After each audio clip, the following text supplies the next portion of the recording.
Look, if you don't want to make that change within yourself, it's not going to get better. This might not apply to everybody, but if you feel like you're rock bottom, okay, and you're hoping for a better day, but you literally are doing the same thing over and over again, expecting different results, that's a definition of insanity. You are provided with a choice every day. You are provided with multiple choices throughout the entire day. Take that choice, make that change. You've identified a problem. You're saying you're rock bottom. Got it. You're there now. There's only one way, and it's up. So change your mindset. Use that choice and go a freaking different direction. Love y'all. Faceman VTT out. Day 3 of retirement. As an infantryman, I was asked if I could clean the sink. So let's look at this. Definitely some kind of grime on there. And I open up the cabinet. What do I use? Nothing comes to mind. Like my experience is my skill set. Nothing. Wait a minute. Everyone knows this is how you clean everything. Infantry, retired. You can just take it. Would you like a military discount? Do you offer one? Honestly, cap of the day. Thank you. CC's Pizza is the county fair of restaurants. You go in there, you look around, you feel a little bit better about yourself, then you realize that you're in there too. Tell me I'm wrong. Well, let's be honest. You know, not everybody's made for this life. It's scary. You know, you gotta jump out of a plane while it's moving. That's not natural. It's high, it's fucking wet outside sometimes. It's snowy, it's hot, it's dry, it's shitty. Who the fuck would want to be airborne? Best job I ever had.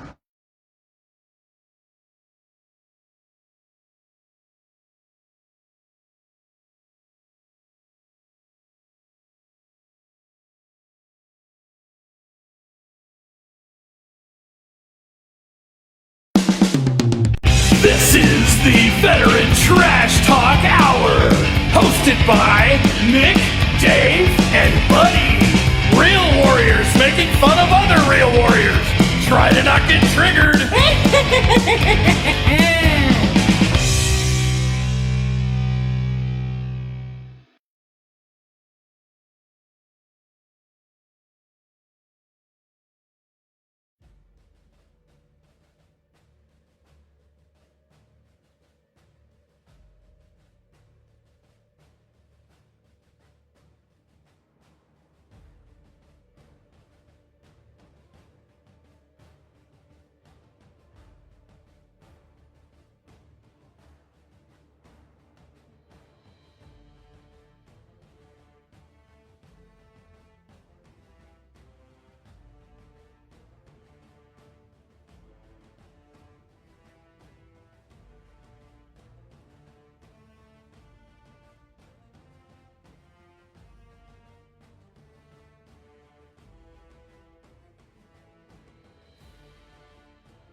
Welcome to episode 118 of the Trash Talk Hour. Special guest today is Dan with Project Refit.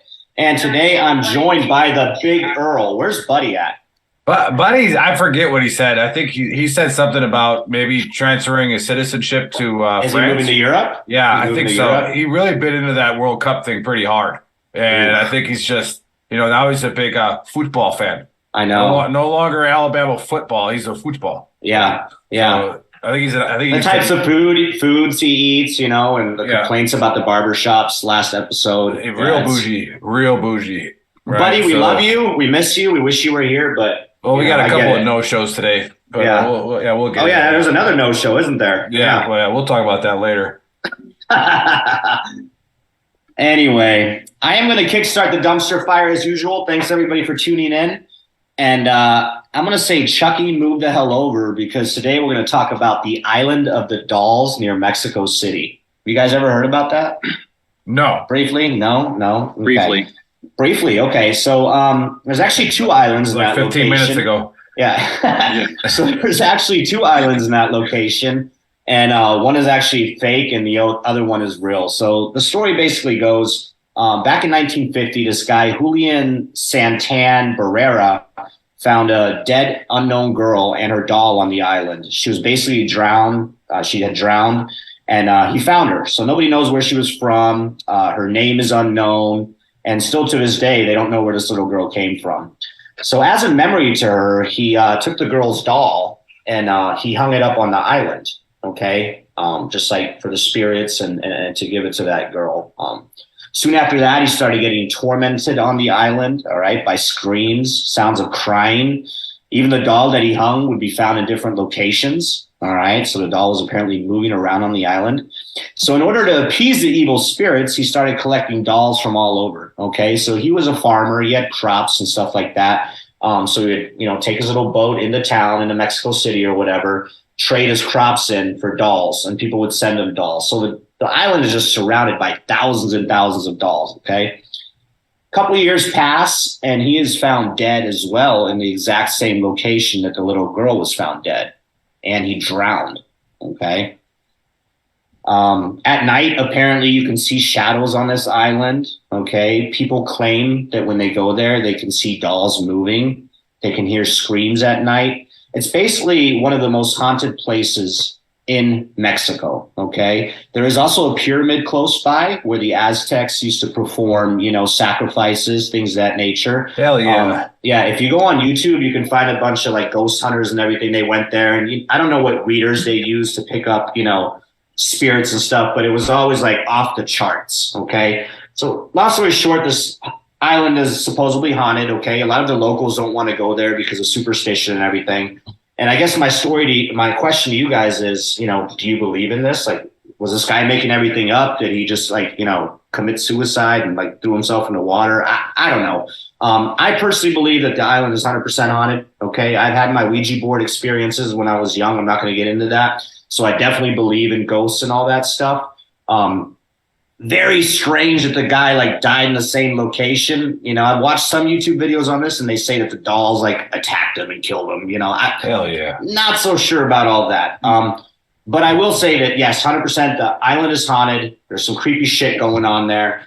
I find it weird that the whereabouts of the girl, where she came from, her name are all unknown. I guess she was between the age of 10 and 12 or 10 and 13 or whatever. So yeah, it's haunted. I believe in ghosts. I believe in spirits. Don't know how the guy died. I really can't wrap my brain around that one. But yeah, I'm going to give it up to the panel. Dan, you're first in the shoot. You can tell us what you think, and give us your take on the Doll Island in Mexico.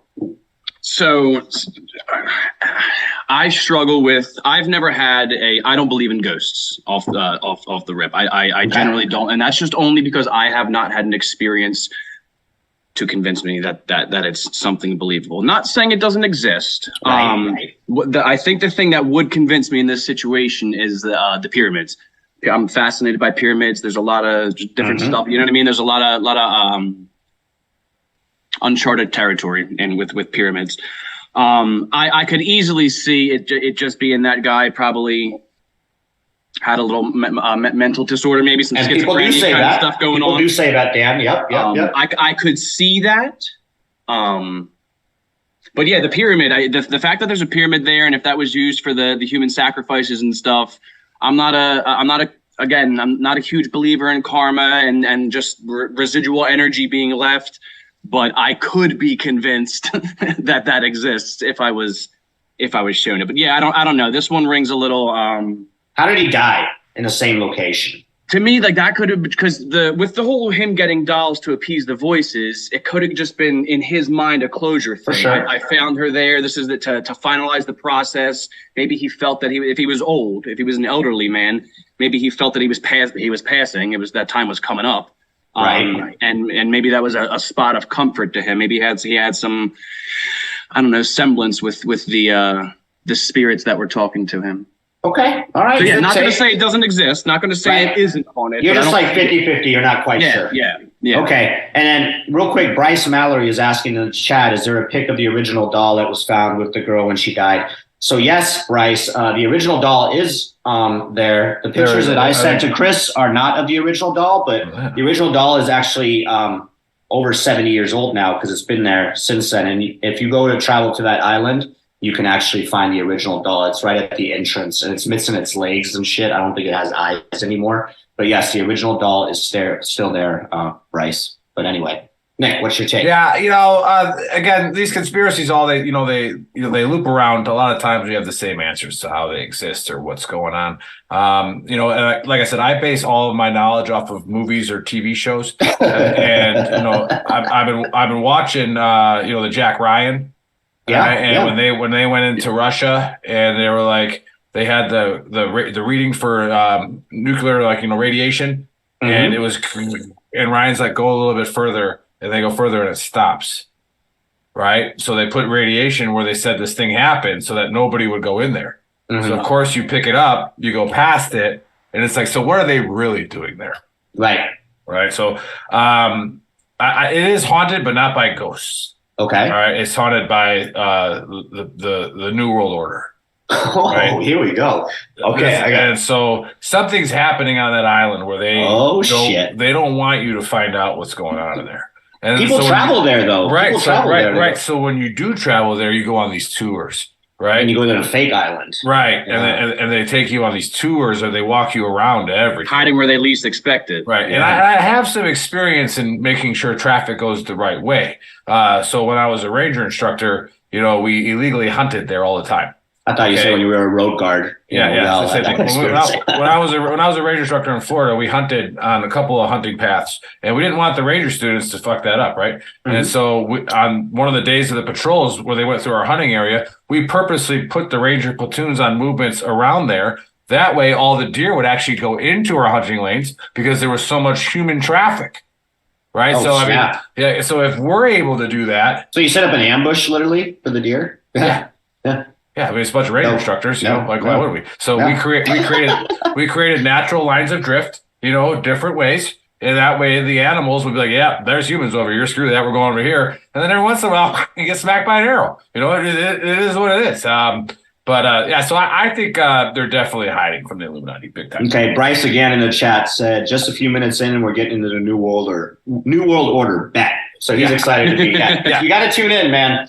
For sure. It's always a dumpster fire. Okay, so so New World Order. I don't like that. It's haunted, but not by ghosts. Okay. And I'm a believer in ghosts too. I'm a believer in spirits. Yeah. Right. So it's probably a good lead in. It's however you determine what these spirits are there for. Right. You kind of manifest it. If you want to be haunted by something bad and evil, you're going to get haunted by something bad and evil. You let that energy in. Yeah, exactly. Yeah. So just like, we had that wise squad leader who opened portals for demons, right? And he could levitate, right? Right. So people, this is a good story. Because we got time, because JC Glick, VTT's heartthrob, didn't show up. Right? Shout out, I'm not going to say his name. We could say his name. It doesn't matter. We'll just say Mr. Anderson, right? So, but he, I remember one time, and it was we always had blackout conditions because we got mortared 3 times a day, so it's like we couldn't have lights on at nighttime, and so we go see the light sucks, and so we go in there. I did go get a chair to watch a movie, and it's like back in that day you had to, whenever you were spanking your meat, you had to lock it from the inside, right? You couldn't do it from the outside. So there was always, as soon as you open a door and you felt a tug, you're like, oh, no, sorry, man. So so you feel a little tug. But we used to also tell our guys, hey, you got to disappear. But we also knew when everybody was going to the gym. All right, he's going to the gym here for next. I got an hour, baby. I got an hour and a half, baby. So the bungee cord, that's what you lock it with. But as I opened it, I felt that bungee cord. I was like, oh shit. And I was like, oh, sorry. And as I closed it, I looked kind of in the crack of the door as it was closing, and I could see candle lights. Right? And red shit on the ground. And I was like, wow, he's into it, man. He's got some serious My man stuff set the environment. Right. I don't know. I don't know what's going on, right? So I'm sitting here oh shit. And all of a sudden you hear a boom, boom, boom, boom, boom. And he's like, hey, who was that? And it's our squad leader. I was like, what's up, Sergeant? He's like, who was that trying to come in there? I was like, that was me. I was just trying to get a chair. And he's like, I need to talk to you outside.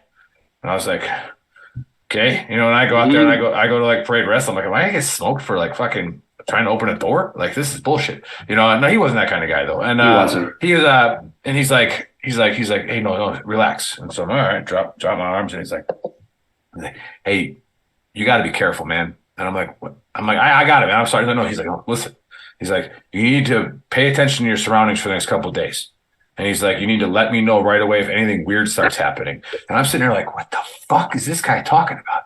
And he's like, have you heard about me? And I was like, no, I'm like brand new to you. And I'm like, no. And he's like, well, I open up portals to talk to demons and spirits. And he's like, and that portal was right by the door where he opened it. So he wasn't jerking it. He was doing a seance. He was talking to demons. Yeah. Right. Or no, he doesn't want to talk to demons, but demons can use the same portal. Correct. And he can protect himself, but he can't protect others. So what's he using the portal for, though? To talk to spirits. Yep. Okay. And he's like, and demons are just coming through that because it's the same portal. Okay. Right. And so I was like, Roger that, Sergeant. And I'm trying not to laugh because I'm like, this guy's like religion. He's a warlock. And I'm sitting here like, Roger, and then I started telling people, they all start cracking up. People who know him, and they're like, "Yeah, dude, you should hear his wife make fun of him. Like his wife's like, yeah, my husband thinks he's a fucking witch and can levitate, and it's like, what, like whatever." But and then he got hurt.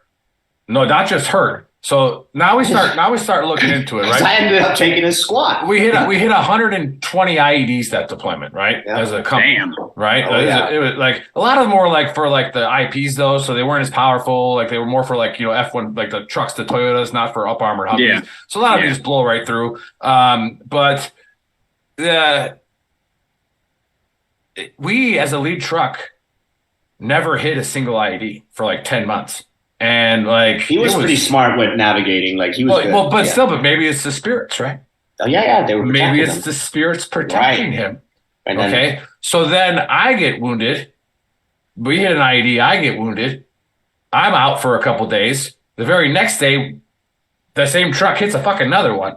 Well, different truck, but same squad. And then 3 days later, he gets wounded. And like literally, you saw his whole like religion fall apart. Like he had honestly thought that like he had pissed off the demons or the spirits, and they stopped. They stopped. It's like, no, everybody's been hitting IEDs but us. It's just our time. It's our time. It's our time. It's our day. But no. So that's that. Shout out to you, Mr. Anderson. Right? He was a. Shout out to him. Did he ever get? He went to SF then, didn't he? Or no, somehow he got selected. Right. And then I was running down one of the dirt roads on Bragg one day and I saw him and I was like, yo. And he's like, holy shit, control. And his eyes were all big and bright. And I was like, what's up, man? I'm like, aren't you SF? He's like, no, man. Like, they were like, I'm too crazy for that shit. And I was like, I'm kind of just in his first 30 seconds agreeing with him. Really? Really. And he's like, yeah, man, they're going to chapter me or something like that. Like, got TBI or something. And I was like, bro, you got rocked. Like, that one that hit his truck, somehow he didn't die. That shrapnel went up his foot legs. Got really fucked up. It didn't hit any of his arteries or nothing. And so he bled a lot, but it didn't touch an artery. So he was. It's like, dude, you got rocked. Like, I was rocked the truck behind you when you hit it. Like, it was like, oh, shit. And it was like whatever. And that's talking about bad luck. Remember that when Ogren saw the wire? Yes. Ogren saw the wire and goes, yes, shit, wire. And he goes, yep. And then that's when the PL's like, okay, fuck. He's like, who's over it? He's like, I don't know. He's like, I think 2-2's over it. And he's like, and he's like, right before he says 2-2 back, right before he says it, wham, it goes off, and it's like, oh, and then what does How far was he that he saw the wire? No, the first truck had went over it. Okay, and he thought he saw the second. He thought he saw the wire. Then the PL's truck went over it, and then the third truck went over it. And I was gunning for the platoon sergeant in the rear truck, and like I know that what Ogren did is he saw the wire, and he's like, was that a wire? So he's probably asked his gunner. He's like, hey, look back over there. And he's like, yeah, that's a wire. And so they stopped everything and just, it was nighttime and all that kind of stuff. And it was a rock show, man. That was crazy. And then old Mikey, the guy who was on methamphetamines the whole deployment, he goes, he's like, goddamn shit right on my brain. Oh, Mikey, man. Oh, Mikey, man. Shout out to Mikey as well. Yeah. Hope you're doing well. Yeah. All right. Well, let's get into it because I've been chomping at the bit here. We didn't have a show over President's Day weekend, and then Buddy bagged to do an honesty cap, so we did one. But I've been thinking about something for a couple weeks, and you know how I do my Book of Earl. Those of you follow me on VTT's Big Earl, just so we could set the table here. The Book of Earl is basically my experiences, what I've witnessed, all right, my mistakes, my failures, which, you know, I embrace failure, which a lot of you need to learn how to do. Like, I embrace failure. I didn't used to. Like, I used to want to be a perfectionist. I used to want to always win, right? And it was like, I still always want to win. But it's, you know, it's accepting failure as a learning opportunity, right? So obviously, chapter 1, verse 1, quit being a triggered pansy. All right, Shop.veterantrashtalk.com. Yeah, There's a shameless plug. everybody knows that. It's not shameless. It's shameless is for like recruiting. But so, it's not shameless. You're right. I mean, that's our business. So it's our business. Yeah. Why not? You know? Yeah, and so remember that's number 1. So I'm asking you guys to pay attention to number 1. All right, when I'm talking about this. And then I was looking up an old chapter of the Book of Earl, and it reminded me of something that I got real triggered about with NCOERs. All right, for non-commissioned officer evaluation reports. All right, for those of you who don't know that, who are new, that's where how'd you do for the year? And everybody gets a 1-1 unless you like really suck, and it kind of flooded the system, yada yada yada. But when I was, I started this as a platoon sergeant. There was always a line in there that said above reproach. Mm-hmm. All right, where it says his character is above reproach. All right, his presence is above reproach. And I said, take that out of there. You're like, what? This we've always written this. I go, I know. I go, but you're telling me that motherfucker never makes a mistake. That's what you're telling me. You copied and pasted it from the last. That's what I'm saying. But I'm saying you're telling me that. Let's just say it's old Staff Sergeant Trent and his NCR. Staff Sergeant presence is above reproach. You mean to tell me that Staff Sergeant Trent has never been out of uniform? You mean to tell me that Staff Sergeant Trent has never, maybe was late a couple of days? You mean to tell me that he has never lied? You mean to tell me that he has, never, done? He's perfect. Okay, so this is a table set. Remember, don't be a triggered pansy. And then as I talk about this real quick, probably won't be real quick, but as I talk about this, right, go back to the no one's above reproach. All right, this is what that's about. And there's a lot of people, especially in minority communities, all right? And like I've always said, veterans are a huge minority, all right? We are not a very big part of the population. So when you do something, and I've said this before, when you drop that veteran, I'm a veteran, okay? Because now you're speaking for me, all right? You're speaking for Daniel, and so you better not fuck this up. And just because you're a veteran doesn't mean you have anything to know about war, doesn't mean you have anything to know about tactics, doesn't mean you have anything to know about what's going on politically. All right, I laugh my ass off when I'm watching the news. 6.4%, Nick. That's right. Yeah, and but we are 33% of the opioids sold in the world. So think about that shit. All right. Same. Yeah. But anyways, see, I'm already getting triggered. It does trigger. It triggers me on the left and the right. Okay, it triggers me on the bro vets and the Karen vets. All right, it triggers me in religion. Okay, when you say I'm this, therefore this. All right, you are virtual singling. All right, you are bringing one of your own fucking problems and making everybody else care about it. All right, now here's how I'm going to say this. And like I said, I don't care if I trigger you. I don't care if you agree with me. And you know what? If I'm wrong, I hope somebody says I'm wrong.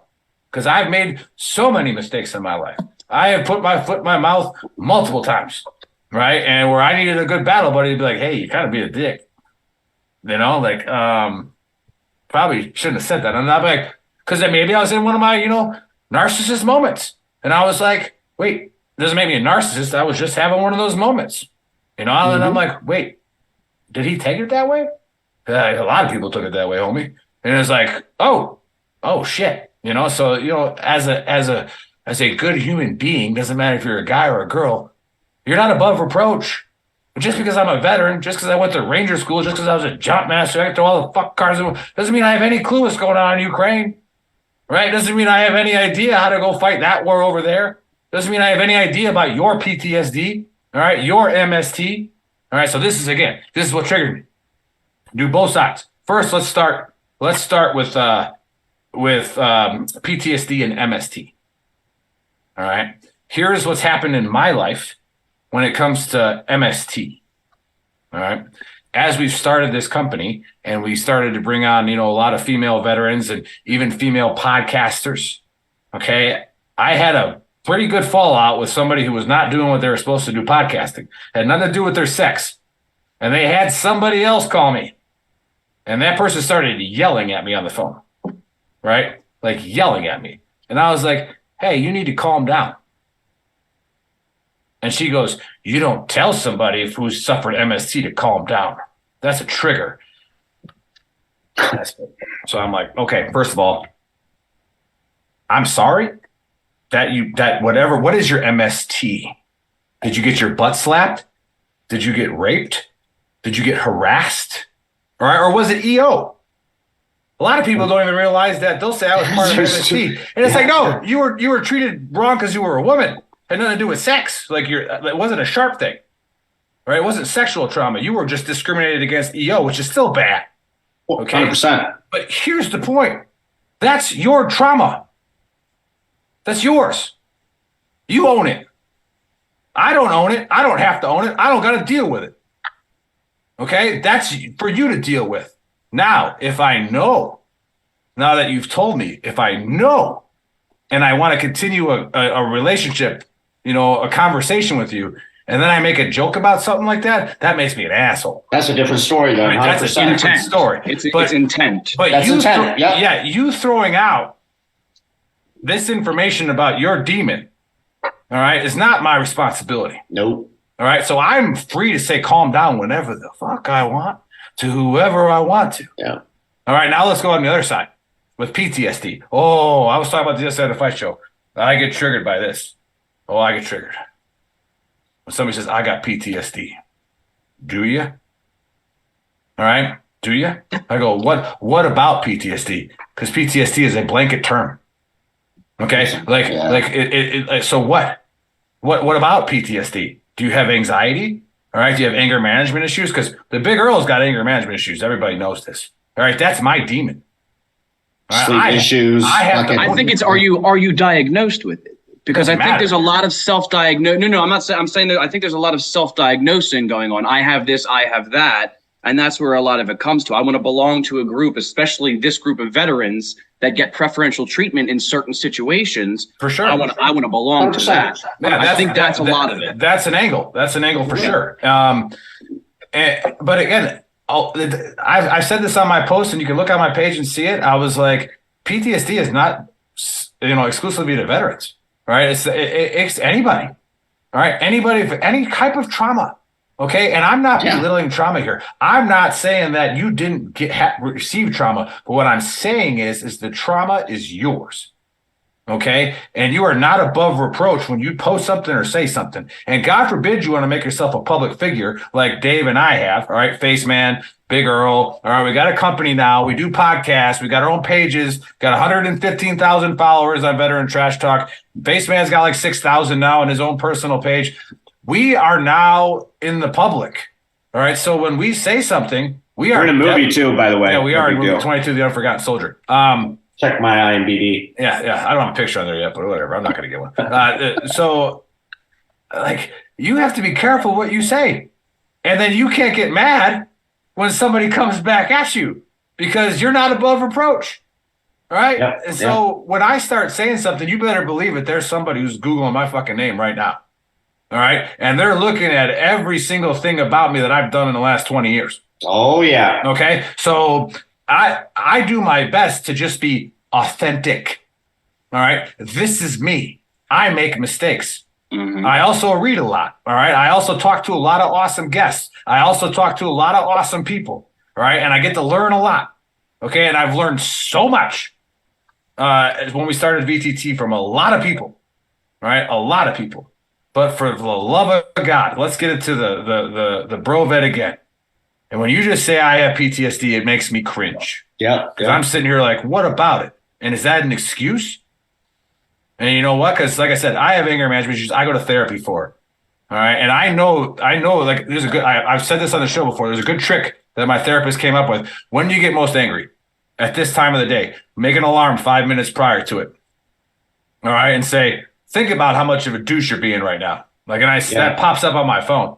Right. And it's like, you're going to be one of these in about 5 minutes. Right. And you know what? I still fail at it sometimes that time, even if I get the message 5 minutes prior. Right. And I'll tell the truth because I'm authentic. It's when my girls are getting ready for school. Like, I can't stand when they don't listen to their mother. I can't stand when they don't listen to me. And it's a control problem. It's because I am in fear that I can't control what they're doing. Right. So I start getting angry. I love it. Okay. But you see the problem. You know what I'm saying? This is but it's I don't. But it doesn't stop. It doesn't stop the problem from happening. Correct. And guess what? Guess whose problem it is?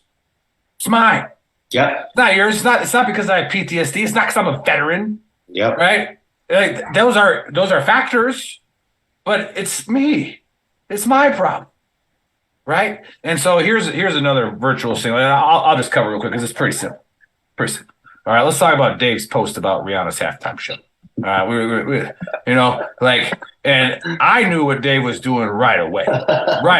But he was trolling people. It was in the comments too, by the way. Right, and but what he was saying, the reason why it triggered so many people is because it is what's going on around here. Okay, yeah. If I am a middle-class white male and I say I did not like that halftime show, you know what that equates to on social media instantly because of our instant gratification culture with social media is I don't like black pregnant women. And you're a racist. And it's like, I didn't say anything about Rihanna. I didn't like the show, right? I didn't like people in hazmat suits jumping around. Like I didn't like it. Doesn't matter. Okay, and any, like we talked about prior to the show, if anybody doesn't like Rihanna, it's because you don't like that type of music because she has like 17 number ones. Yeah, she's talented. She's super talented, without doubt. Right. Yep. So you just have a bias against that kind of music, which is fine. And then of course the virtue signaling people will say it's because you're sexist. No, it's not. All right, it's because you're racist. No, it's not. I just don't like the music. Right? Like, sorry, but we all know when those comments come out of who actually is sexist. Mm-hmm. Who actually is racist, right? We do know, we know that. Like, it's funny. Usually the ones that target you then for saying something and you look at their beliefs and how they feel. Right. And that's how I say double standard anybody? The first person to call you a narcissist is usually a narcissist, right? Because they're not getting the fucking attention. All right. Yep. And here we go. Females, women, okay. Guys who do like I guess I know it's culturally acceptable for guys to take their shirt off or whatever. Okay. So if you're going to say you're going to bring up a theory like systematic sexism or racism, one, it's a theory not accepted by academia. So you're going to get a lot of pushback from males. All right. When you bring that stuff up, when you bring up critical race theory, you're going to get a lot of pushback from white people.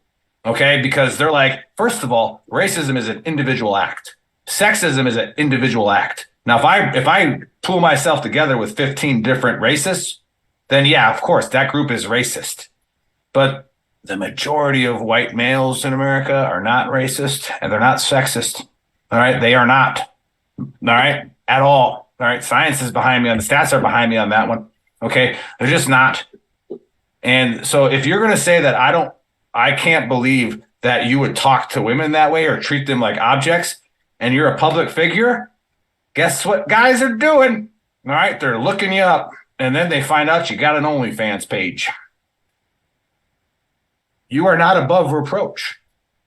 All right, it doesn't mean you're wrong for having an OnlyFans page. It doesn't mean you're wrong for having your opinion.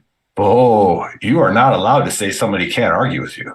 You are not allowed to say, because I'm a woman, that's why I'm right. No. All right, because I'm a veteran makes me smarter than you. No, it does not. Okay, so that's the Book of Earl. No one is above reproach. So when someone starts arguing about it, and again, Dave said, get your big dick energy out of here. Okay, I didn't like the show. And you know what does big dick energy mean? It means that you don't have it or you do have a big dick. Like I don't even know what the phrase means. You don't? Not really. Like, does it mean that I have one and that's why I act that way? Or No, it's don't usually have one. The way I see that phrase. I'm compensating. And we already talked about the post essentially anyway, that some of it was definitely trolling. Big dick energy.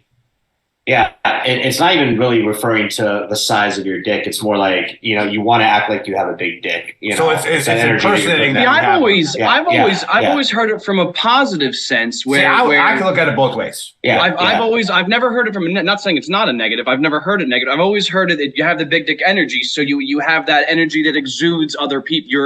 You're top tier almost. You're like prime pickings because you know what you got, so you're not really like you're the alpha male. You don't give a fuck about opinions. You're not. It's that the lions don't. She's gonna come back, right? Like so. No. Yeah. It's. No, that's what Megan's saying. Megan is saying big dick energy is that you don't have to prove yourself. You have nothing to prove. You know what you've got. See, that's the way. Okay. So then the way Dave used it is wrong. Yeah. Then I used it wrong. Right. And so, which is fine. But again, it worked. It triggered work. Like that fucking. It definitely worked. You stirred the pot. Yeah. And, but again, so think about this when you throw your trauma out there. And if you think your trauma was worse than my trauma, or your trauma was worse than Daniel's trauma, or you think your trauma is worse than Faceman's trauma, right? That's not a good way to think about things. All right. The way you should think about it is it's your trauma. Okay. And if you ever want to grow, do you know where you start growing from? Within. No, right now. Yeah. You don't grow from 6 years ago. Mm-hmm. All right. If you want to change or grow, you grow from right now. That's when you start. Can we learn from the past? Absolutely. But if you plant a bad crop in 2017 and it doesn't grow, okay, because you didn't water it correctly or bad things happen, bad luck. All right, like, you know, the weather changed. Does that mean you stop planting? Does that mean you don't plant next year? All right, and you say, well, I can't plant because last year this crop sucked. And then if you keep living in what happened in that year, you're going to be stuck in that year. You're going to be stuck in that year for the rest of your life. And that's a message to all you veterans out there. All right, that dropped the PTSD card. All right, yeah, I'm a dick sometimes. Like I act like an ass, right? And then it's like I need to calm the fuck down. Guess what I don't say to people? Oh, I'm sorry, that was my PTSD, man. My bad. I think go ahead. I think the other reason that is so aggravating and triggering is because the people who actually have PTSD had to go through really fucked up things to get it. We had to see people die. We had to get blown up. We had to almost die ourselves. So to hear somebody who we doubt, who has not proven, and I'm not saying you have to prove that you have PTSD. No, and you shouldn't even doubt him either. Right. The conversation shouldn't even happen. Exactly. There's should never be a comparison. I feel like there are people who they need to compare to self-validate. 100%. One-uppers or whatever. There's some people who need to compare just to be able to belong to the group, even though they're the outlier. They're not real. They're using this as a means to an end. Virtue. You know what I mean? They're virtue. They're trying to make themselves important. Yes. They're saying, listen to me, look at me. I am a woman who had, MST. I am a man who saw combat, right? You can't have PTSD as a fueler. All right. Right. Like, right. That's the worst thing ever, man. Like, what? You are fulfilling the stigmas when you talk like that. And if you're somebody who has stigmas perpetrated against you, it is purely hypocritical for you to then go do those same exact stigmas to other people. It makes no fucking sense. You got to be careful with the word hypocritical, because I've said this before in a book of Roll. It's like, just because I've made that mistake and I'm counseling you on that same mistake that you just did, it doesn't make me a hypocrite. I'm just your friend. I agree, but I think if you're actively making that mistake and you're critiquing people, then you are a hypocrite. And then here's the thing that I've noticed, in this community is, and then with my own friends and everything is, you start to make yourself, and that's what Dr. Gadd says here. And I keep plugging this book because it's a great read, Wounding Warriors by Dr. Gadd, right? So it's a great read. And he's like, you almost start to convince yourself that you're a disabled person that can't do shit. Mm-hmm. Right? You start to convince get into your own fucking head. Right? You start to 100%. Because now it's a self-fulfilling prophecy. Right. You're not planting seeds to grow. Like you're not coming to terms with the fact that, yes, you did receive trauma. Yes, it sucks. yes, maybe it was, what's the way forward now? And here's how I know before we get to the guests. Like, here's something that I signed up to do. I signed up to jump out of airplanes and go smoke motherfuckers, right? Like, and that's something that I did get to do, right? And that's something that I see in my dreams, but it's not a trigger to me, all right? And I've said this on the show before. What I didn't sign up to do was kill a little girl, okay? Now, I didn't kill a little girl. Carl did. Sorry, Carl. But, like, I was gunning, and I saw her face, okay? I didn't sign up for that.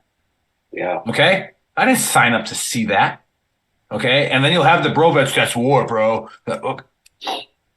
No, trust me, I know I was there. Okay? But we're all also intellectual adults that we can have fucking. No, we're not. We're not all intellectual adults. Not that's all. the problem. No. All right, that's okay. Yeah, that's fair. It's like everybody we should all fucking be. Yeah, and so again, I will apologize to somebody if I offend them, but it is not my fault that you're using your trauma to somehow guilt trip me. Yeah. All right. Like I said, calm down because you're yelling at me. Right. I didn't say like don't tell somebody from MST to calm down. Don't yell at people then. Right. Like, fuck, at what point in time are you going to own your shit? All right. So again, Book of Earl, nobody's above reproach. Nobody. I like not that. Me, not you, nobody. Don't put it in NCOERs, and when you post something on social media, it's okay to just keep fucking scrolling. You don't have to write something. Right? No way. Right. Exactly. No way. But hey, as this is what's happening. This is what's going on. Stop. No, like this is my post. This is my thread. You're not hijacking it. Right? Like stop it. But okay. All right. I did a anyway, to the guests. Welcome to the dumpster fire, brother. That no one's above reproach. That is, I think that's. I did a long Book of Earl because JC was supposed to do something that he recommends in a positive light, right? So thanks a lot, JC, for not showing up. All right, real typical JC. Buddy, at least Buddy gave me a week out. Fucking officers, yeah. But anyways, I got connected. We had a Cassie on with the Sigma black belt, green belt, fucking whatever kind of karate juju she does. It's actually not karate at all. It's for managing stuff, systems, processes. She was a great guest on our show. That was a fun show. Yeah, and she's like, hey, you should get these guys on your show. And I was like, wait, I recognize one of the names. I'm like, I had one of those guys on the show, but we didn't have Daniel Lombard on the show, or Dan as he likes to be called. So when he gave me his bio, I was like, let me dig into this real quick. Let me see who this guy is, and we always ask somebody, do you watch the show? When they say no, we're like, okay, here we go. All right. Cause before you get all triggered, I always lie about the guest. All right. Or I make fun of the guest before I, as introduced him. Daniel we all know that Daniel was not airborne, and we all know that Daniel was not a Ranger. Yeah. All right. You want to know why I know this? Because if he was any of those, it would have been the first fucking thing in his bio. All right. So the reason why Daniel wanted to come on this show was he wanted to kind of vindicate himself and, maybe feel better, maybe accept the fact that he was a lesser grunt than the people he is on. But still be surrounded by a bunch of parachuters. Now at least you are in the presence of greatness in the grunt world. And now you should maybe feel a little bit safer to tell your story. I do. I feel. And we accept you. We accept you. This was the fear of mine coming into this podcast, whether I would be accepted or not. So the fact that you did, I genuinely appreciate it. I personally can say that, yes, I was a lesser grunt because I was just regular. Oh, we're going to get into that. I have no pride. You know what I mean? I have no pride with that kind of stuff. I know I could have been more, could have done more. I didn't. It wasn't the cards I was dealt yet. Why are you making excuses? The reason I didn't do it, my first unit was light infantry. That's who I went to Afghanistan with. That was the bee's knees, his ankles, and his feet. You know what I mean? Like, I love that shit. I was doing 20 with that unit. And then Obama declared the war was over, so that unit got disbanded, and I got sent to an armored brigade. And nice. The dreams died there. It just wasn't what I thought the Army was going to continue to be. So Daniel, give us a take on everything. Give us a take. Talk about you just talked about what units you didn't talk about what units. He was a 180 for sure. 180. Oh yeah. Hell yeah. Talk about your service a little bit. Talk about what you're doing now. Everything. The floor is yours, brother. I joined the Army at 23. I helped the family out, that kind of stuff right out of high school. But I fell into that complacency. I'm not doing shit with my life kind of stuff. I didn't do anything that sowed I didn't feel like a man really. Mm-hmm. So I realized, like I said, I was stagnant. So I tried doing Marines first, but I have a chest tattoo. I have an arrest from when I was 14.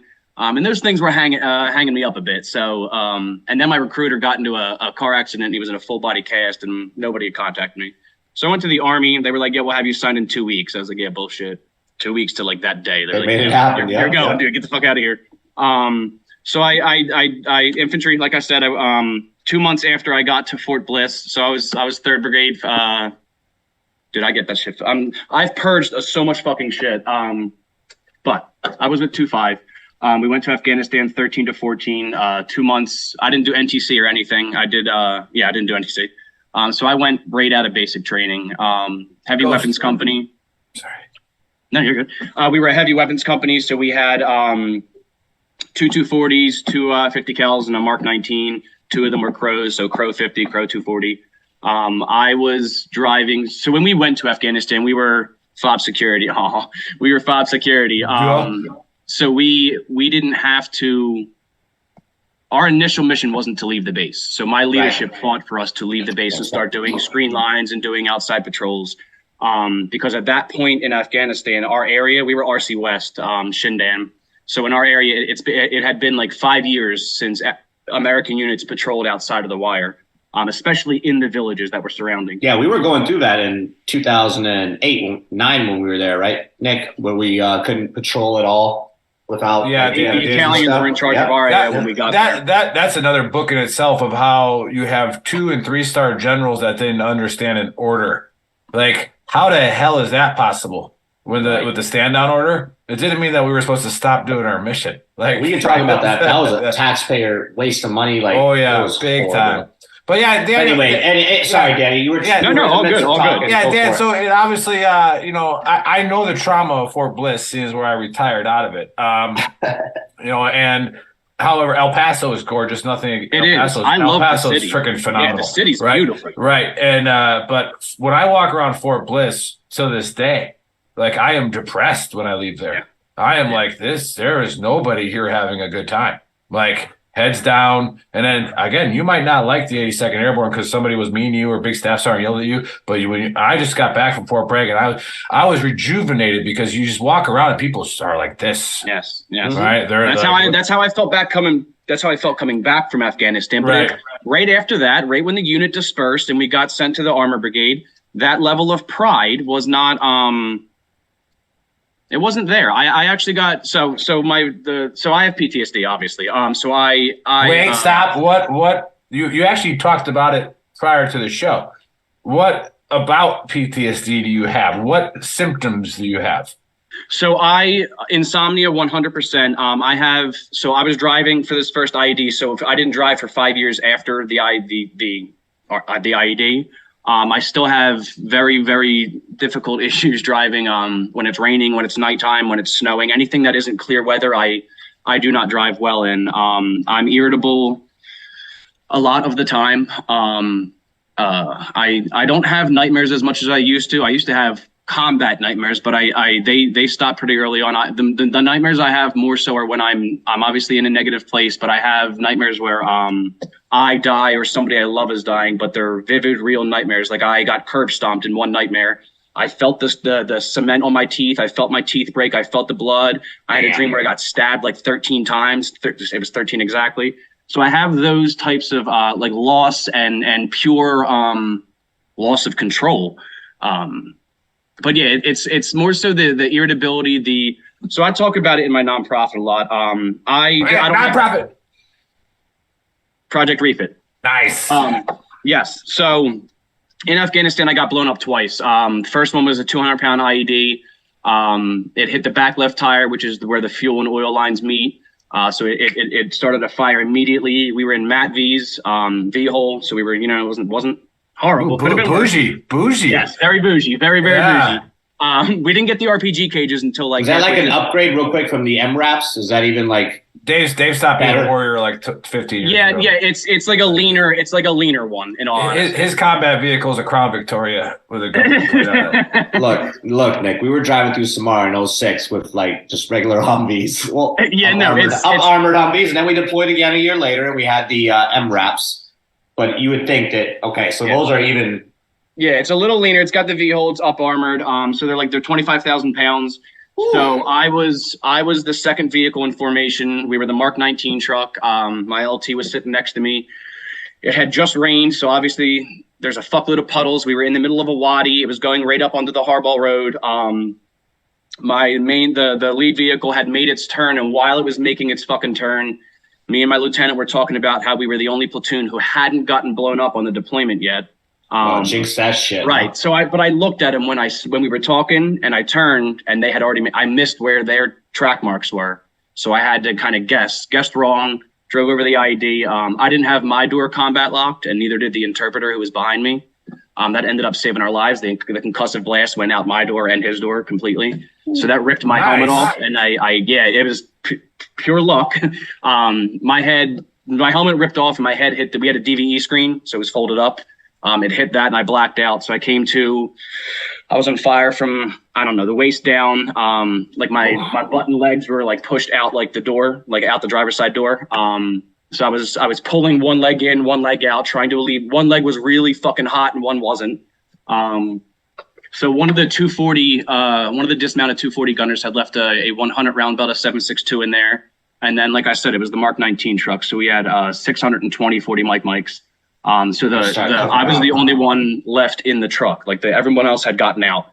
My gunner, he was harnessed in, but the IED was so strong that it just snapped the fucking harness, and he landed on the hood, blacked out completely. So when I came to, I mean, dude, it was like the dust, you could pick each fucking granule of dust out of the air, the ringing in the ears, obviously. But I was just, like I said, I was on fire. I couldn't jump out to the left because there's a lake of fire. You don't know if it's an initiator for an ambush. You don't know if there's a secondary IED. There was a fucking puddle of fire. And then I couldn't climb over the right side because my kit was too bulky and the radio mount was there was that much. Obviously, pull the fucking cord, take your kit off. But I was in fight or flight right there. So I remember screaming like an adult man, like, yo, I'm on fucking fire, like, fucking help me, like that. But the guy who landed on the hood, him and I actually ended up having the same psychologist and psychiatrist when we got back. And picture somebody burning alive, that blood-curdling scream that comes with that. That's what I was doing. My brain will not allow me to remember that I've tried. And that's what woke him up. So he woke up, and as he woke up, I guess it clicked, like, yo, take your shit off and climb out. Like, what are we doing now? We're playing this game. I sincerely believed I was going to die. Like, I had memories come flat. I don't remember them, but I remember the emotions that they invoked. And it was serene. It was pure calmness. I was accepting of what, and I relate that to either my brain was saying like, hey, bub, this is it. Like, thanks for playing. Or this is the good shit. Get off the bad shit. This is the good shit still. Try and fucking fight. So for whatever reason, it worked. And I took my kit off, jumped out. Bravo, who is the guy who was on the hood, that's his name, not a nickname. He jumped on top of me, so I didn't have a helmet, I didn't have a rifle, I didn't have anything, I had no kit, nothing. So he had his M9 and he was scanning. So I ran to the lead vehicle, and that's when the 40 mic started cooking off. But the 7.62 was cooking off while I was in the truck. So that obviously was the first trauma inducing. I mean, we had a firefight before that. We had a firefight a month into deployment, and that's where like I shot my first dude. We ran into our number one HVT. He squirreled away though, but we took out 5 of them, and that's generally what got us in charge of our AO in Afghanistan. PTIDS was watching. They saw us assault through. We assaulted through for the first time. Like, it hadn't been done, like I said, in 5 years. So it's funny real quick when you talk about the trauma aspect of it all. And is it funny, Dave? No, not funny. I should maybe use a different word. Don't be triggered. Yeah, exactly. But, yeah, because I think a lot of veterans can relate. I think a lot of veterans can relate to that. Because there's so many scenarios overseas that like we all experienced when I was over there with Nick, like some really bad shit, but like visually, I don't see it. But I know I was there and I know what happened. Yeah. You know, I can name off a couple things when we ran a dude over in a Humvee. Like, and his back cracked over a Humvee. Like, we literally ran him over. He was shooting at us, and then we ran him over. A lot of situations shout out to Townsend with the Humvee kill. Yeah, shout out to Townsend. But, like, a lot of situations, and then when they were fired at us from all directions, like, we were in that situation, and we remember what happened, but we can't visually see it. Yeah. I think a lot of veterans go through that. Yeah. Especially with, I think, when you're not dealing with anything, when it's just living up here and you're isolating and you're not getting any of it out, a lot of those memories get jumbled. And yes, I'm in school for psychology and shit, and what I'm learning is, like, once they kind of get jumbled, like, that could just be what that memory is now. You know what I mean? There's a chance it might, but you going through your brain's actually working for you and doing the right thing. Right. When I've gone through all my treatment, everything, your left side of your brain, your right side, they're all, they're combating against each other. Because my biggest thing is the nightmares, and I still have them to this day. I wake up drenched in sweat. I'm always shooting the same guy. Mm-hmm. I'm unloading my AR and my M4, not AR, M4. He's a recruiter. And he just won't, and he won't die. He won't drop. He won't drop. And then it's always like kids growing up without a dad, things of that nature. And that's like that's probably my stressor, and then like anxiety. Yeah. But but my counselors told me, like, my brain's doing the right thing, like you just said. Our brain, if we're actually protecting us. Correct. But I don't want it to protect me. I want to remember my shit so I can process it appropriately, because that's like one of the biggest issues I have. I have all of these emotions and all of these thoughts and beliefs and thought processes for certain things because I'm a veteran, because I experienced XYZ. But half the fucking events I can't remember. But that's where you got. That's where you got. That's where you got to. It's a good thing, though. But that's where you got to dig into it. You got to dig into it if you want to grow. Like I was talking about before, you got to dig into the fact that I didn't until I got treatment for TBI. I didn't realize that the reason I was having headaches from light, and my brain is actually fully recovered from TBI, like the actual injury itself. Right. Fully recovered. Okay, like the brain. There's nothing wrong with my brain, and there might have been, and the doctor's like, there might have been something wrong with your brain for like 2 weeks. Right. That's why when you pass concussion protocol in the NFL, the NFL gave the military a bunch of money to study it, they got all this stuff, and it's like your brain has recovered. You have passed concussion protocol. However, your brain remembers that light flash that I saw before I got knocked out. It remembers that light flash. So whenever the bright, I was like, why does fucking lights always bother me now? Because my brain's going into panic mode. Yeah. It's like, oh shit, I remember this. Right. And it's like, nope. But anyways. So what do you like all these combat experiences? I'm sure Nick was going to ask, like, it led to what you do now. Yeah. So the last one I want to mention really quick is I got you, homie. I got you. The last one I want to mention really quick is Gunny. So Gunny was my command sergeant major. So he was a Marine for 6 years, which is where he got the name Gunny, obviously. And then he joined the Army. He was in the Army for 22. He was 75th Rangers. The whole Jessica Lynch thing, he led that mission, brought her back to the bird. So we were his first line unit. So we were on a mission to help the ANA. We were QRF for them, and they had gotten ambushed like 6-1. So the one platoon went, and Gunny hopped on with them. And one of the dudes I was in basic with was on the mounted 50 on the Mat D. And he ran out of ammo, and Gunny. Gunny was like the motherfucking leader. Like I hate to say it like that, but he is what we all wish our leaders would be. He led by. You guys know what a command sergeant major is. Oh, people who don't. He's the CEO of the organization. He's the one delegating. You do X, Y, and Z this way, that kind of shit. Gunny was on the missions with us. When we got back from a mission, he went on the mission with the platoon, and the same thing. He led by example, just in its purest form. In fact, when we would come back from mission and nothing happened, he would say, "Blue skies, boys," because everybody knows, why does God love the infantry? Or why is the sky blue? Because God loves the infantry. Fuck that. That was your chance, D. Yes, sir. So he would say that to us. We have a shirt like that too. I'm gonna bring my daughter in here. Nice. Yeah. So we actually named our mobile app Blue Skies because we brought his legacy into it. So I had done that deployment, another IED, no fire, just a small concussion, that kind of shit.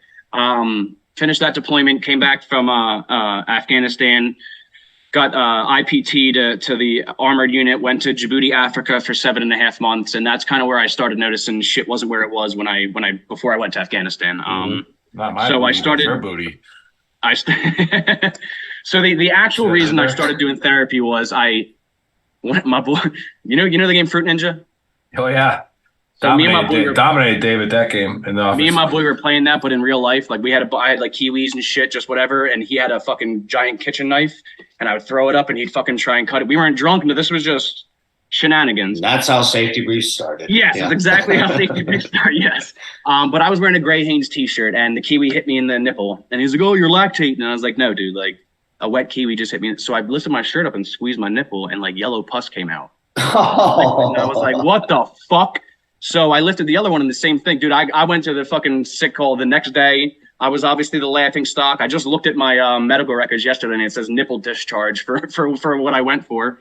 But that inevitably got me into therapy. And I started, it took me a little bit, but like 6 months, but I started applying myself. And that's really where I got the awareness and kind of started putting the pieces where they needed to be put.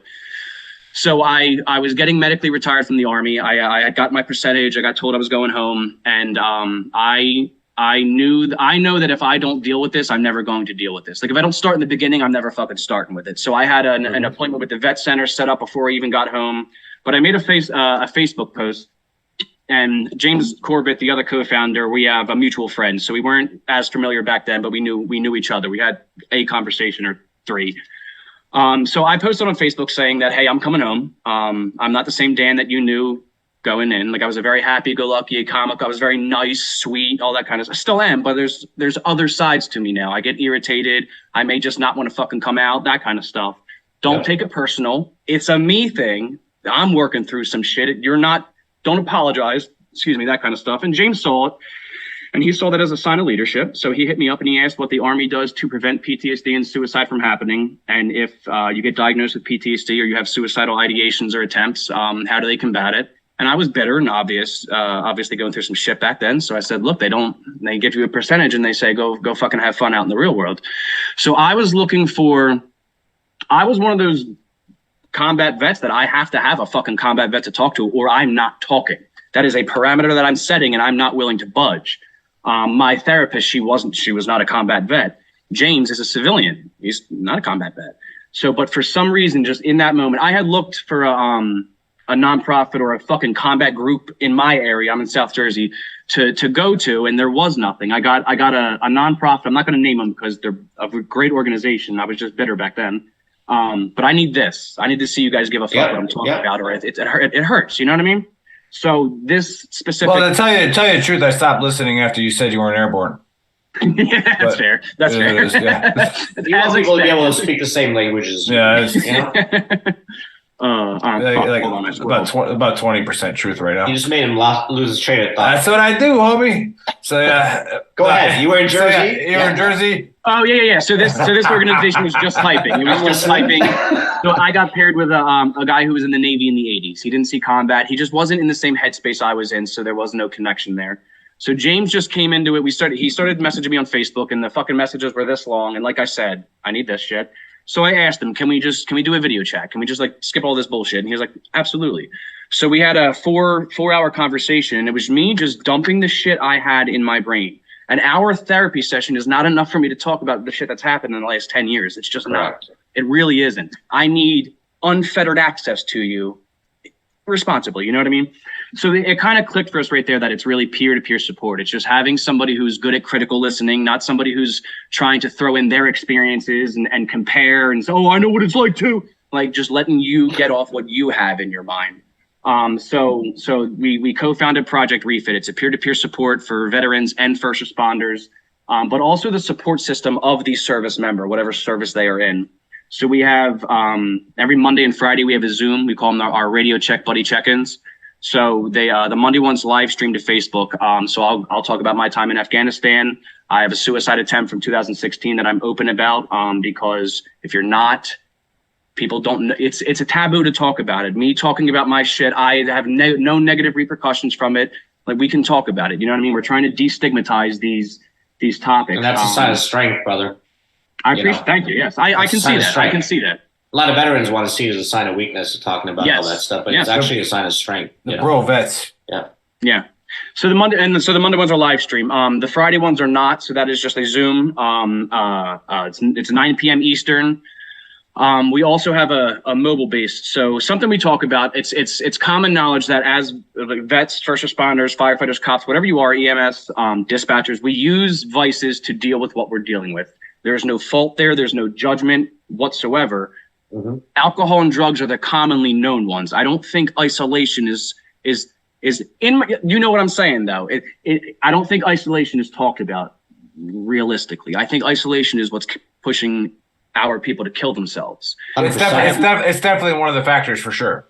Yes, sure. I'm not saying it's the only reason, but it is. I think it's one of the main. Absolutely. Well, it is. You know, Dr. Joyner talks about that all the time. The lead psychologist for suicide prevention. You know, he always says that if you isolate yourself, you're never going to get better. I have this little theory. I have no evidence in this whatsoever, but I have a fucking theory. So I have some evidence. So in like the Mayan, Aztec, the tribal times, when the warriors would come back from battle, all of the villagers, they would have wooden planks with spikes sticking out of them, and they would push into them at the same time and bleed. They all felt the same level of pain. PTSD did not exist in those societies because there was no comparison of who feels worse. They all felt the same. I think that we've obviously evolved past that shit. We've obviously evolved past the small tribal connections. But I think when we go into the fields that we belong to, when we have that level of camaraderie and connection with brothers and sisters, and then you get ripped from that and you get thrown back into the real world where that level of connection does not exist aside from frats and toxic things like that. It's not as structured as we have it. I don't think that turns off in our brain. And I think that's where the majority of our longing and displacement feel is coming from. All right, so how if people donate to you, donate to you, and because it's a nonprofit, and again, for those of you watching for the first time, nonprofits have to make money. All right, yes. They have to actually profit. The only difference is the money goes back into the business. All right, like that's the tax code. So how do people give you money? How do they get to you, and where does the money go? So you can either donate. So we have donations on our Facebook page and on our website, Project Refit. If you look on Twitter, Instagram or Facebook, and then projectrefit.us is our website. There's monthly donors. So that funds the mobile base program, what I was just talking about. We have a 24-foot long trailer. We will take that to a veteran's house that's isolating, bring it right. That's what I wanted you to hit on a little bit, like exactly how that works. Yeah, that whole process. Costs money. So it does. So we have merchandise also. We have hoodies, t-shirts, hats. We throw fundraisers. We have car shows. We have sponsors. But it's the donors where that's what we need the most. That guaranteed revenue. So one of the main things that the money goes to, obviously, it goes to the mobile base and the events that we hold. We have a retreat once a year. We have a very large retreat. We bring the mobile base there actually. It's in Loveland, Colorado on Stillwater Ranch. They're a 501c3 themselves. Nice. Veteran nonprofit. Beautiful ranch, a dozen horses, goats, that kind of stuff. So we pay for it all. Hold your thought, Daniel, for the people in the chat too. Hey, and the people watching. It's okay for people who run these nonprofits to take a salary too. It's okay. It's okay, because if they're going to spend 40 to 60 hours of doing it, it's okay for them to feed their families, homie. Yes. All right. Yeah. Go ahead. Sorry. Yes, I think people do have that misconception that when you work for a nonprofit, we've done shows on it before. It's not real. It's not realistic. Now, if you're like the bad companies where you're making $1.5 million and the majority of the money's not going back to the veterans, now we have the issue. But some fucking staff, sure. Our couple dollars that we make on our shirt, it's okay if it goes into our pockets. Yeah, it's okay because we donate the other two. We donate the other half the profit, so it's like it's held down. It's like 93% of the money. It's upwards of 93% of the money we get goes directly back to the. So we have these retreats. That's a good number. 93% is a good number. Right. Yeah. Damn right. Marketing, all that kind of stuff's involved in it. It's so 12 to 14 vets we fly out with us to Colorado. We pay for the flights, so that's what a lot of the funding is going to. Also, so you guys cover it all, basically. Yeah, we cover it all. It's ease of access. If you make it an easy process, the veterans who actually were first responders who actually need the help, there's less walls and less barriers for them to acknowledge and talk themselves out of coming. You know what I mean?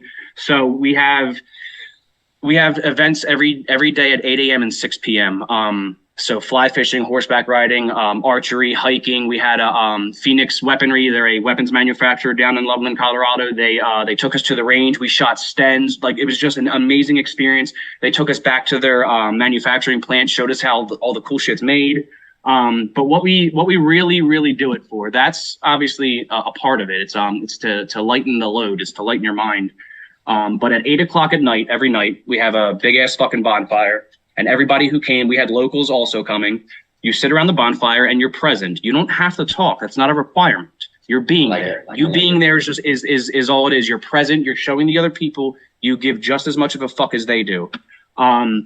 Something about this retreat is, so I think a lot of clinical programs don't work because they say you cannot drink, like, period. You are not allowed to drink alcohol. We're just in this understanding that the people who need the most help are turned off when you say that. We will never provide the alcohol. You're closing doors by saying that. Yeah. You're an adult. So as long as you're acting like an adult, that's how it's going to be kept. So we had a couple dudes come to the retreat who they were struggling very, very. It was fucking their lives up. The one dude was drinking from a bottle like in the morning to just deal with the shit he had. You know what I mean? That's how and that's why I say there's never any judgment. When I say these things, I didn't negatively judge him one fucking bit. Right. You're just talking. Yep. If it's your fucking problem, it's your problem. Yeah. Right. Yeah. You're pointing it out. Yeah. So he shared the second night. We had this bonfire. He talked for 2.5 hours. So the first hour and a half was him, just like I said, from the first conversation I had with James, where it was that 4 hours of just me spewing what I had in my brain. He got what he needed to get out. And then, people did the devil's advocate. Have you thought? I've had those thoughts too. There's validation. There's liked experience. It's you fucking belong, and there's no judgment for having these weird negative thoughts. That we have. The very next day, for the rest of the trip, because that was a 6-day long retreat, he had half a beer just to maintain the withdrawal. That was it. So he's sober now. Man. He's sober now. He's 6 months sober now. So it just shows that for some people, just having an outlet to talk about how you feel and what's going on in your mind. Yeah, it's all it takes. So that's what I don't have a salary yet. I'm waiting until I get my master's, and I head like the psychology department of our nonprofit. Just got mine. No big deal. Not one upping you. No big deal. No big so Dan, deal. real quick, you talk about the retreat that happens. I think you said every 6 months or every year. Once a year. We have a big one once a year, and then we have some mini ones throughout the year. But for our viewers, and there's a lot of comments on here. I'm not even going to go through that, but they're all saying you're doing good stuff and everything. But I'm very interested in you said you do a weekly Zoom meeting or yes. Okay. Can you explain that? So anybody who wants to, if you want to get on our Zoom, if you want to volunteer for us, and you don't have to be in our area to volunteer, we had somebody recommend us to come on here. Like that's the kind of stuff we're looking for also for podcasts. And then also if you want to go on the retreat, if you want to send, there's tabs on our website. As soon as you go on our website, the email subscription pops up. So you type your email in, subscribe to us. And once that window closes, you'll see join Zoom Monday and Friday, 9 p.m. Eastern. Monday one's live streamed to Facebook. Friday one is not. It's a private Zoom, not private where you can't join, private so there's no outside eyes. And how long do those last, and what does that look like? There's a bunch of vets. Yeah, so it lasts generally from 9 to around midnight. It may end a little earlier, so it's topic based. Wow, it's an all day thing. It's a 4-hour thing. It's a 3-4 hour thing. Yeah. So we do a red yellow green system. So I'd be like, yo, face man, like, where you at? This today, it's your choice. Today, the last month, the last fucking 6 years, where are you at? Red, yellow, green. You say, yo, I'm fucking orange today. I got XYZ. And then other people start talking like, yo, I've been there also. This is how I've gotten out of orange. Or hey, you're in orange, and that's just where you're going to be for a little bit. You know what I mean? There's multiple opinions. So we go around the room and we have each person do that around the Zoom. And then if we get through that, we have topics. So we have around like 60 topics right now. So it'll be, what triggers you? Have you done therapy? Did you lose your sense of purpose? If so, how did you get it back? Things that plant seeds in people's minds that we don't necessarily talk about. We're very, very open about PTSD and suicide. It's just. I love this, man. If you don't talk about it, it's going to happen. That's just really what I feel. Yep. I can't tell you. Look, I co-founded the nonprofit, right? So people automatically assume like you're doing good now, like you're fucking great. My PTSD still fucks me up, obviously, not obviously, but it does. So I can't tell you how many times on the Zooms I'll go on, And I'll have a belief that I've had for a pretty decent amount of time. It's one of my core beliefs. And I've never verbally or I've never voiced it. I've never written it down. It's never gotten out of here. And I'll say it on the Zoom, and immediately the words come out of my mouth. I'm like, oh, dude, what the fuck were you thinking? I got some wild shit that you had that actual thought. 100%. Yeah. So we also use the Zoom to there's a divide between civilians and veterans. We've come to the realization, and I think you said it earlier, it does matter what caused your trauma, but not in the sense of our conversation. If you're going through pain, I'm going through pain. Your pain, there is never a comparison. We are going through pain. We're both feeling pain the same way, different levels, or different ways. Yeah, or different ways. And we deal with it the way we're dealing with it. But as per the conversation, it doesn't fucking matter what happened to you. Yes. Yeah, because it does in the sense that I care and to validate what you've been through, right? But not in the sense that you've been through worse than I. Like you're a ranger, you went through way more. I could easily go down that route that you saw more fucked up shit. Way better. But real quick. I was going to answer a bunch of questions, but I think James is in the chat now, like covering it all. Nice, thank you, James. Because you have a lot of people just saying this is absolutely amazing. Somebody asked, can you consume marijuana? What, like on the Zoom? On the Zoom it wouldn't. We don't matter. Like we don't. At the retreat. At the retreat, yes. In Colorado, yes, yes, you can, yes. And then somebody's asking for the link. If it's done responsibly, if you're not doing it in the way in the negative sense, yes, it's, you know what I mean. Yeah, a lot of positive feedback, but and people are asking for the link, but James I think is covering it all. Right now. James is good with that shit. The project. I already put it in the chat. You sons of. Yeah, scroll up, guys. Scroll up. And this is so. So I'm in school for psychology. So I got out. I'm using the post 9/11 GI. I'm about to start using the voc rehab. Whenever the fuck they get back to me, I've applied for that on December 12th, I think 14th, something like that, and I still haven't heard fuck all back from them. Anywho, yes, this is my passion. I understand I understand pain. I understand how debilitating it is. I understand the avenues that it takes you and how sometimes it's you just truly feel like, look, I think a lot of us are tired of fighting. You know what I mean? Yeah. Like I think it gets to the point that we are fighting every day to be a good person, to not succumb to our triggers or any of the negative things that have been bestowed upon us with PTSD. I don't think PTSD is inherently a negative thing. I think it's not. If you have the positive, dude, the hypervigilance is my favorite. This is one of the topics on our It's an experience, and the way your mind processes it, What is something positive you get from PTSD? Mine is hypervigilance. I like being hypervigilant in controlled scenarios. I like knowing that I'm aware of situations that I would not have been aware of in the past. Yeah, and the way my shrink, she hates when I call her my shrink. The way my shrink explains it is that you've done an amazing job with you, Nick. Oh, you better believe it. He has, and then also reading actual books, Dave, not sci-fi. I have a book when you're done, a book recommendation for you. So, and she says, there's a lot of people they want to isolate themselves, right? Like you've talked about, Daniel, and that also affects your family life much worse than being hypervigilant and more engaged, right? Like I understand that I'm too engaged with my kids sometimes, like because of that, what you talked about earlier, my anger management issues, and I need to make sure that my kids are doing the right thing. I don't want them to fail, right? Mm-hmm. Like I don't not fail in a trying attempt, but I don't want them. I might be failing, right? So that triggers part of my PTSD, right? But if you isolate yourself, then you're not even there. You're not even there for your family. And there's people watching that probably are like that right now. And I'm telling you, there's help, man. There is freaking help for you. Change got to start within. I don't care. That is the solution to every, change has to start within. You got to fucking. And if you use people can argue that as long as they want. Change has to start within. If you already identified a problem or an issue, then let's go. Real quick, the book is by Dr. Edward Tick. It's restoring the warrior's soul. Phenomenal. Hold on. Say it again. I'm gonna get my notes up. Write it down. I'm on Dr. Edward Tick. Yeah. Who it's by Dr. Edward Tick, T-I-C-K, and it's restoring the warrior's soul. But something that I realized, and I think a lot of veterans, especially combat ones, struggle with, and it's chasing that adrenaline. I hit peak adrenaline in Afghanistan. It's as simple as that. I hit peak. So I've touched that, and I've now come to the terms. I've accepted that is the top. But there was a long time where I was chasing to reach that, and I just became numb. So while I was doing therapy, I went numb. I didn't feel negative, positive, nothing. I did, but it just wasn't registering up there.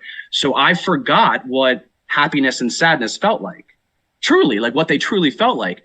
Also, when I was dying in the IED, when I truly believed that I was dying, I hit the peak serenity. So I hit both peaks of the mountains, and now I have to accept that I have to live a life that the only other time I will hit those peaks is if I'm in life-threatening situations again. And it's just it's a hard fact to grasp. I don't even know if it's fucking true, but it's a feeling. You know what I mean? Well, yeah. Dude, I love what you're doing, man. Yeah. I love what you're doing. This is really good, man. It's great, and it goes back into veteran trash talks philosophy, to where we are a for-profit company, and we do recognize that there's 77,000 nonprofits, they say, for veterans. You guys have a Crayola caravan? Real quick, sorry, Nick. Nice. James was talking about it. James was? Oh, you're saying he said you forgot to say something. Yeah. TBI. Y'all need some crayon shirts. Real quick, sorry, Nick. Go ahead, bud. No, what I was saying was as a veteran business, and we are for profit, people don't even understand that we bring people who are our competitors on our show. We don't care. All right. We want to see everybody succeed. Now, shirts, come on. Let's right. Yeah. You make shirts. We'll promote your shirts. Like, hey, what's his name? Ryan Wempy with, the hot Samara yoga. You made that shirt for us. Like, and like, just, Chummy Vet Apparel. So look up Chummy Vet Apparel. It's hilarious. We'll bring anybody on the show. And when it comes to nonprofits, guys, like people watching, if it's not for you, if what Project Refit isn't for you, then don't donate to them. All right. If it's something you believe that they're doing, then donate to them. All right. Like help them out. And we don't care. Not every nonprofit works for everybody. All right. Well, that's the thing you said. There's like 76,000 nonprofits out there. And I think the number is like 5,500 or something like that actually do something back towards the veteran community. Well, so like you said, the competition, that's something that we've just fucking hung our hats at. We want to partner with other veteran nonprofits. And that's and that's like our mission of VT, competition. No, can we not just all get together? Right. What problem are we all trying to tackle? Because we're all trying to fix a certain thing here. Why are we? Nick and I deal with this shit all the time, and I could go off on a tangent now about people jealousy and this is what you're doing and we're doing this. Not can we just all come together? If we all come together, we can 100% fix it. Well, again, so there's not one answer for everything. What's your motivation? Right. Exactly. Our motivation, hey, and I'll be honest, our motivation, number one, when we started this was personal. It was to help us. Right. Absolutely. It was to help us. It was a fun Facebook group that right. And then when it got bigger, we have the following and the reach. It's let's do something good with it. Right. And dude, it's why can't I got it. I know where you are when you start penny pinching me for stuff. And I'm like, bro, we don't make any money on this shit. Yep. It's we would love to. We would love to get bigger, but it's if all I have is this Saturday, and then my Friday show with Joe, and then everybody else doing their podcast clips on Thursdays, whenever the Throat Punch Monday girls do theirs. If that's all we do, that's a lot more than anybody else has done. Yes, right? sir. And it's helped a lot more people than we ever thought it would. And I also think for what you guys are doing, it's also the entertainment, not just the entertainment factor, but the who you're bringing on. People who are listening to this are probably veterans who are isolated. You know what I mean? It's 100%. It's bringing that social environment without bringing that social environment. Yeah, I did want to mention. So on October 28th, we're hosting a tattoo convention in New Jersey. So anybody in the area, you're welcome. It's going to be on the Battleship, New Jersey. So it's actually a retired naval ship. It's a retired battleship, and it's docked in Camden, New Jersey.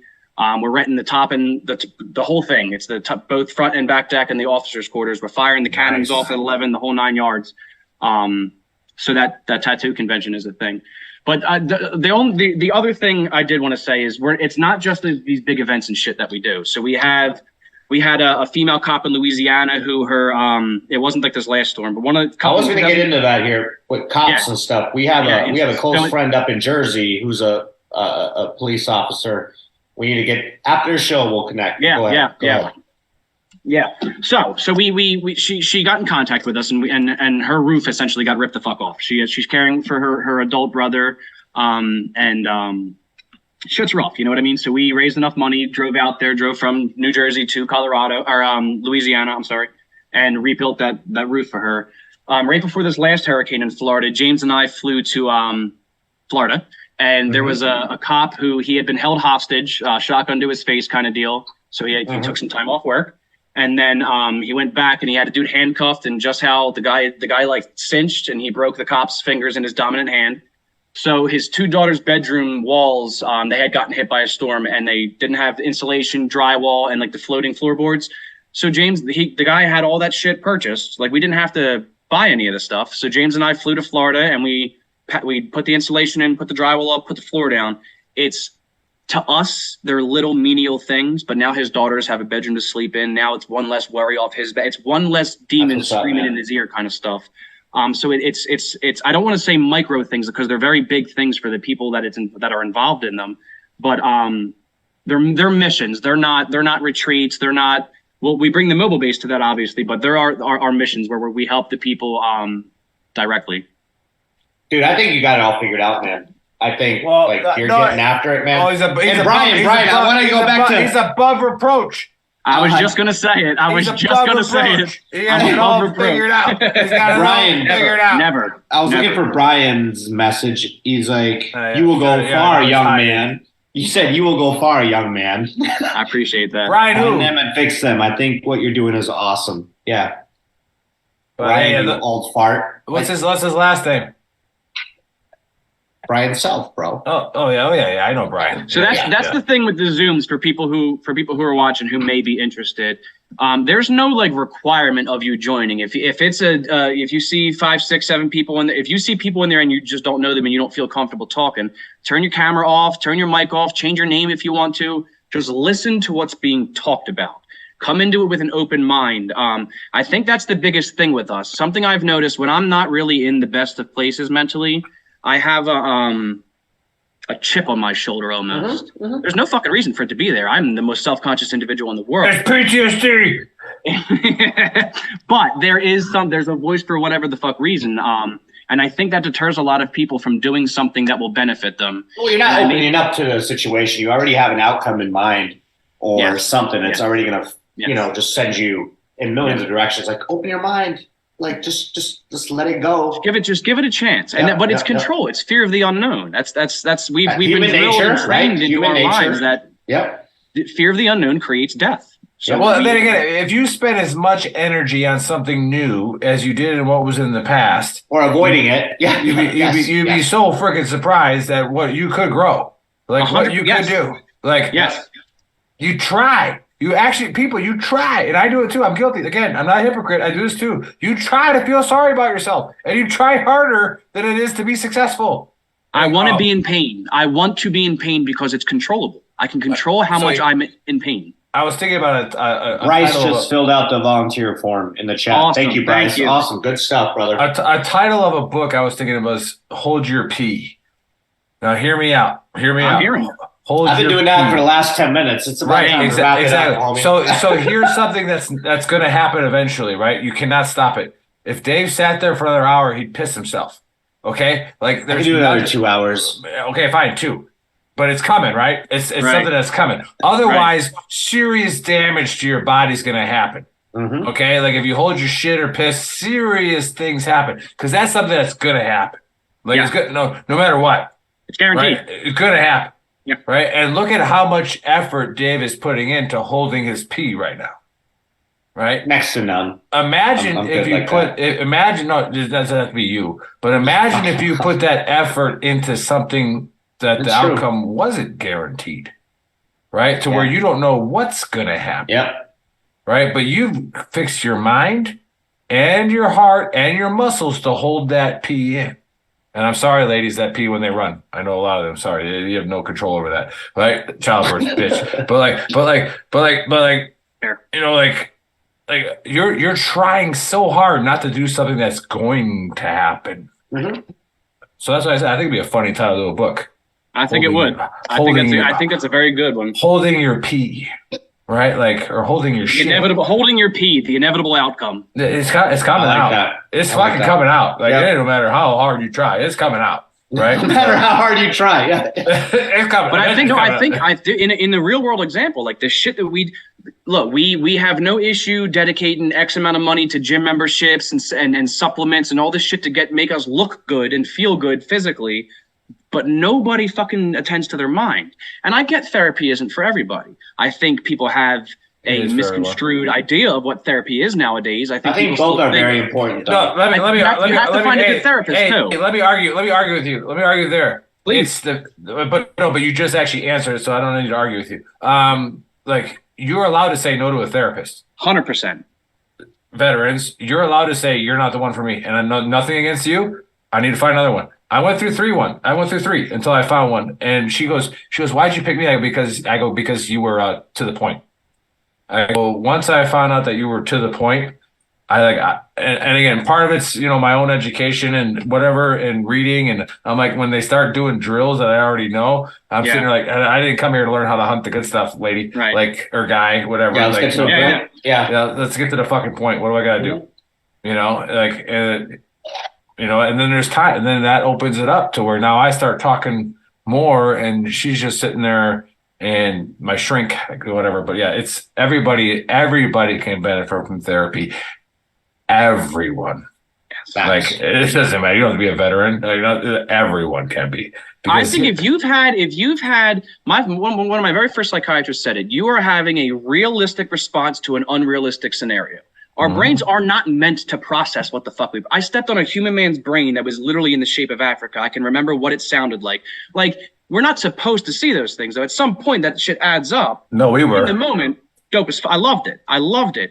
But in the long run, now that's not really one of the things that, like, that's not a trigger to me. I can even like shooting the people, like you said, though, it was the kids, it was the innocence, the loss of innocence. That's really what fucked me up. Yeah, the guy that shot Joe, who used to be a co-host on this show, and now he just does the fight show with us. The guy who shot Joe, I stepped on his head, same thing, and his brain came apart. I love that. Sorry, guys. Sorry that. Dude, the shot Joe. The dude shot Joe. We're already canceled on YouTube anyway. So the guy who planted my IED, the 200-pound one, he turned informant. So my unit had, because we were partnered with the Air Force that was there. I'll step on his head again. They had to go pick him up, knowing he was the dude who just blew us up. Yeah. I'm not. Right. And you can't do anything. He's a fucking informant. We went through that in Samara. That's tomorrow. So hey, let's wrap. We got to wrap this up here. Because we got a big fight on tonight that we talked about last night, UFC 285. Watch the fight show. Get those bets in real quick before they start. But here, quick AAR. People who worship baby dolls, they're fucked up. All right, so like, there's probably something seriously bad going on that island. Illuminati.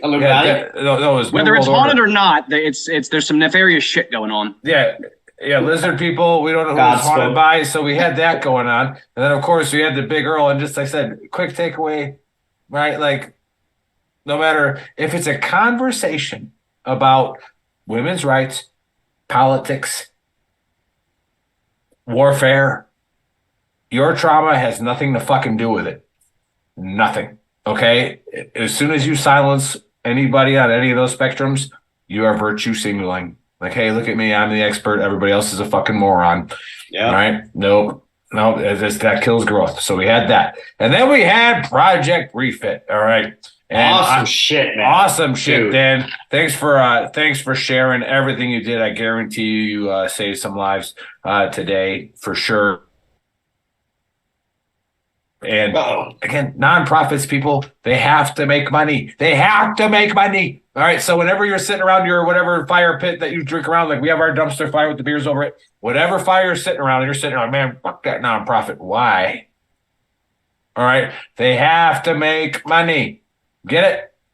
right? And then that money, hopefully, they said 93%, which is a very, very good number, all right? And there's some nonprofits that are where 100% goes. Why? Because it's funded by somebody who's running it who's a millionaire already.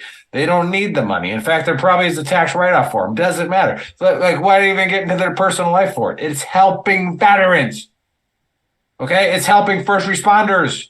Thanks, Rob, for the stars, buddy. Thank you. Yeah, it's helping first responders. All right, you get it? It's helping people. So all your keyboard warrior shit that you're doing, nonprofits are actually helping people. All right, that's another virtual single thing. I'm getting triggered all over just talking about this shit. That's another virtual single thing. Every time these keyboard warriors talk about, I am woman, hear me roar. I am a combat veteran man. I am a ranger, hear me roar. Like, what have you done? What have you done to help people? It's probably nothing. All right, probably nothing. All right. What have you done to help people? I think that's something every fucking person watching this can ask themselves. Exactly. What have you done to better society as a whole? I mean, if it's the veteran community, obviously we're preferential for that. We're a minority of society. To help people. Yeah, we're a minority of society, and guess what? We're also one of the ones that care the most about this society that we live in. Yep. All right, and like as you look at my post on VTT's Big Earl, an infantry platoon is the most diverse thing you'll ever be in. Ever. Spot on. Okay. It is. So yes, it is. Ever. All right. So don't come into an infantry guy saying like systemic racism or sexism. No. I'm gonna argue with you there. Go fuck off. All right. That's actually where we experience the least amount of all of that. I have watched so many people who were born racist join the military infantry. Done deal. Their belief done. It's immediately gone. Everything they were taught was contradicted right in their own personal experience. Yep. You got the Crip, the Blood, you got the country boy, you got the Puerto Rican, you got whatever it is, the guy that came from a country club. Our squad leader thought he was a witch. And then you know what? You all come together. It doesn't matter where the fuck you came from. You know, survival is a very inclusive thing. Yeah, so that's people understand that, man, especially in the infantry. Again, Project Refit has a bus, has a trailer that will come visit those mobile base that are people that are isolated. So if you know a veteran that is isolating himself, and here's the other thing I'm going to cover real quick: the fact that the reason why we still holding my pee, Nick. Yeah, I'm testing you so that we can really see. This is the longest show we've had in a long time. So that we can really see who has stake in the game. All right, we allow civilians on this platform because that's where the veterans live. All right, they don't live on an army base. They don't live on a Navy base. They don't live on a Marine base. They live in a community. They're in your community. That's the crazy thing is we are civilians again. Right. And so there are people there that might want to care for you. So, hey, if you're around a veteran that you think is isolating himself, maybe call Project Refit. Yep. Maybe call them and ask, and then, maybe they'll give you some advice. And that was the last thing I'm going to cover is nobody here at VTT is doctors. Nope. Okay. Or Project Refit. Right. We appreciate the fact that you come and you message us and you ask us what to do. We're not going to give you that advice. That's tough, man. Right. We started the community so that you could put it out on the thread on the community and then somebody who is skilled enough will answer it. But we will it's been 2 years. It's been an awesome 2 years. We will know where to point you. So if you have a buddy or a sister that's hurting and they think that they're isolating, guess what we're going to do? We're going to call freaking Dan and say, Dan, can you help this homie out? Yeah. And they're going to say, yes. Of course you can. That's how community works. All right, Dave, take it away. Dan, final words. Talk to people. Stop holding the shit that you're going through in your head. You're not going to figure it out yourself. You need to have conflicting opinions. You need to open up. If you're feeling like you're thinking about not being on this planet anymore, talk to somebody. It's really as simple as that. Start talking about why you're feeling the way you're feeling, thinking about what you're actually feeling instead of just saying, I'm in pain. Why? What level of pain? What's causing it? Those kinds of things. Be self-aware and be open-minded. I think that's really the catch to it all. Love it, Dan. Absolutely amazing show. This was a lot of fun. I loved it. Dumpster Fire was lit. We talked about a lot of stuff today, and I love your energy, man. I love what you're doing. We were definitely stay on here after we go. Get off the show so we can connect you to some people. So keep doing what you're doing, man. I think what you're doing is extremely important, and obviously you went through it as well. and we talk about veterans sharing with each other, because some of us just, you know, I always say, like, speak the warrior language, like Major Troxel always says, you know. It doesn't say that a civilian. It doesn't say that a civilian can't do it, but sometimes, you know, you love to talk to the people who are in the same foxhole with you, right? Yep. So thanks again for sharing. Love your company. Love everything that you're doing. For everybody that tuned in late, make sure you go to YouTube, check out Veteran Trash Talk. Give us a like, subscribe. Go to veterantrashtalk.com. That's our website. Go to gruntworksclothing.com. You can buy some of our awesome apparel.